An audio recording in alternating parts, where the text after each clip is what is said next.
dating Pangulong Duterte, kayo ngayon ay binug sa Quad Committee ng mga resource persons na napipilitan yata magsinungaling ng gusto. Eh kayo daw, iimbitahan daw ho kayo ng Quad Committee. Ano ho ba ang posisyon nyo rito? Kayo ba dadalo? Anytime ho.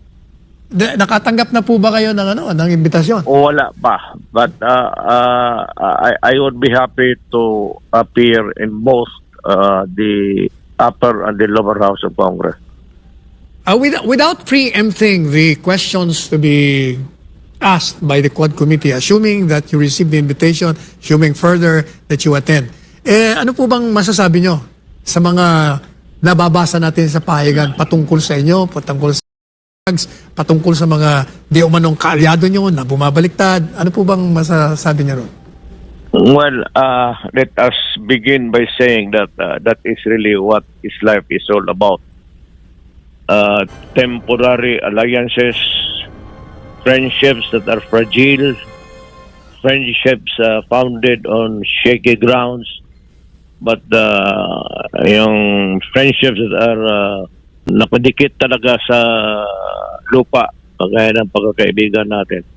There are so many kinds of friendships, and so it does not really surprise me that mga bagay na ito, politiko ako mga bagay na ito, at from time to time, this kind of little crisis or crises would prop up, and we'll just have to deal with the problem as the way that we should deal with any problem in life.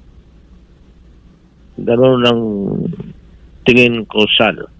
And because there are many persons already called or about to be called, or baka may mga ibang tao pa mag-ano, ay kung ito lang naman, it's all about me, di ako na lang. Bakit pa yung ibang tao?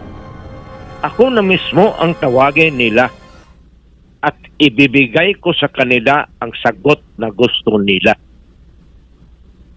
Yung gusto nila, hindi ko gusto. Yung gusto nila. As a matter of fact, magtanong ako sa kanila before the start of any official proceedings. Sabihin ko sa kanila, anong gusto ninyo na marinig ninyo sa bunganga ko? Ganon ang ano ko. So wala kayong ibibigay ko sa kanila. Bahala sila kaya kung ako naman sa kagaya ito ni Regina Garma. Oh, Garma.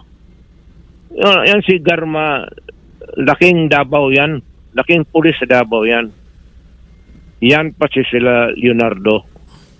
Marami yan silang grupo, but itong dalawa na ito, grupo ni Garma, were specifically assigned by me to take care sa droga. Yun ang totoo dyan.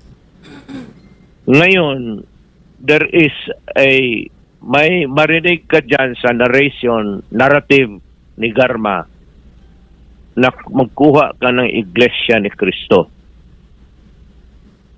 Alam mo ba, Sal, kung bakit? Bakit to? Alam mo bakit? Because ang Iglesia ni Cristo, may tiwala ako at alam kong may ipapatrabaho ako pati pera.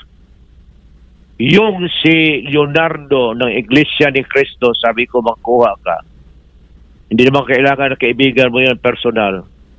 But because of the Iglesia ni Cristo, guys, maasahan mo at yung pera mo hindi masayang, hindi ibulsa at gagastuhin yan para sa project na pinapagawa mo sa kanila. Yan ang totoo. Madaling sabi, Ito Mr. President, yung pong pinondohan ninyo yung hindi yung magbibigay ng pera sa mga pulis na gaya na sinasabi ng mga kalaban nyo. Walang pulis na papasok sa ganun. walang gagong pulis na papasok ng ano, makukulong sila. Why would they accept that kind of agreement when it will later on bring their downfall? Magpayag yan sila, bigyan mo ng pera, operational funds. Pagkatapos, from time to time, tanungin ko sila, tapos na ba? Sir, medyo kulang pa because yung iba nagpunta ng Cebu, yung iba sumibat sa Zamboanga, we have to do more follow-ups. Sabi ko, dagdagan ko yan. Yan ang sinasabi ng reward. Walang reward yan. Hindi ako magbibigay ng reward. Kung ang pinakamaano sila sa akin is pag mission accomplished, is yayain ko sila sa restaurant, magkain kami, and I congratulate them. In other words, yun ang in other words, Mr. President, yun ang pinaka-reward nila. Giving them recognition of doing their work. At saka, inom mo yung pulis. Bilang mga 2 boteng scotch. Kaya yung nakikita natin sa, iba pumupunta ka man ng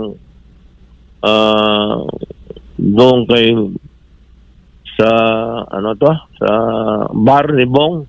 Yung mga pulis na yun man yan sila. Yung magpunta doon na 4, 5 yun yan sila na maripartida ko sa kanila. Hindi yan ang tatanggap ng pera, nahihiya. Yan lang, sabi ko, sige, kapul kayo doon. Inuman tayo. Now, dating Presidente Duterte, meron nung lumabas ngayon sa social media. Inilalabas nila yung sinabi ninyo, siguro mga ilang linggo pa lang kayo na naging presidente o ilang buwan pa lang, kung saan kino-quote kayo. Ang sabi niya ron, bibigyan nyo ng 3 milyon ang sino mang makahuli o makapatay lords.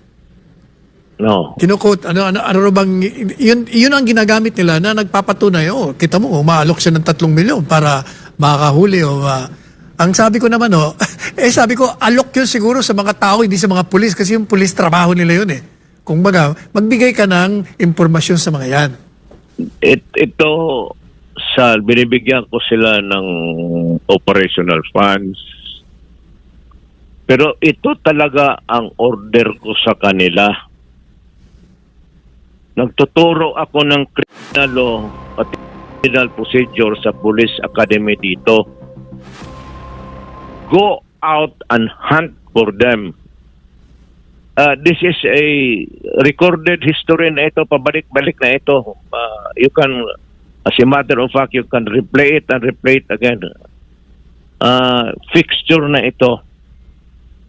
Hanapin mo at arestuhin ninyo kung saan ninyo. Bring them to me. Pero pagka lumaban at nakita ninyo na ang sarili ninyong buhay ay mapalagay sa alanganin, patayin nyo. Kasi ayaw kong makita ang pulis ko na ang mamatay kaysa kriminal. Yan talaga ang order ko. Baski sa Maynila ako mag-lecture noon o dito. Baski saan, ganon talaga. Patayan talaga yan. Yan ang order ko. Pag lumaban at alanganin ang buhay mo, patayin mo na. Yon. Now, former President Duterte, hindi ho mapapasinungalingan ng yung digmaan sa legal na ay naging matagumpay. Nagkaroon ng kapayapaan sa panahon ninyo. Ngayon po ba na nawala kayo sa Panguluhan, ano po bang naririnig nyo? Anong feedback nyo sa ginawa ninyong digmaan? Yun ba'y nanatili na naging mapayapa tayo o iba ang naririnig nyo ngayon? Ang problema dyan, because if I will answer the question, it would be self-serving. I would rather na yung yung buong badla, let the people make the proper decision. Ngayon, kung sabihin ng tao na hindi ako nakatulong sa ginawa ko, then I am willing to step down from public office permanently. Kung wala namang silbi yung ginawa ko at yung lahat na namat at gumana naman yung there was a time na maski saka magpunta dito sa Pilipinas, wala namang gumagalaw sa iyo. Kasi nga, wala na yung mga gapo. Pero hindi ko sinasabi na sinadya ko. Kung sabi ko nga sa mga sundalo, give them the chance to fight so that if they fight, then we would be justified in killing them, and that is one problem solved for the day. Totoo yan. So, Mr. President, inaasahan namin na as soon as you receive the invitation, you will respond to it positively and you will be attending the congressional committee hearing.